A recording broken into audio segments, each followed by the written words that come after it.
When it comes to preparing for an audit, clients that we've talked to say it can take days or even weeks, depending on if they're on paper or in spreadsheets, just compiling all the results and getting them ready and presentable for their auditor. Talking to them after their software implementation, usually it goes from days to hours to perform that. And that makes them happy because it speeds up their process, but the auditors also like it because it makes it easier for them to get the specific information they're asking about.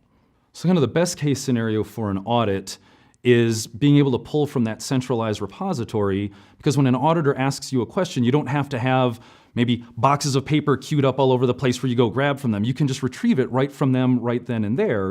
And then if they have more questions to maybe dig in more, you're in the same system already and you can give them exactly the information that they're looking for, which just speeds up the whole process and makes it more accurate.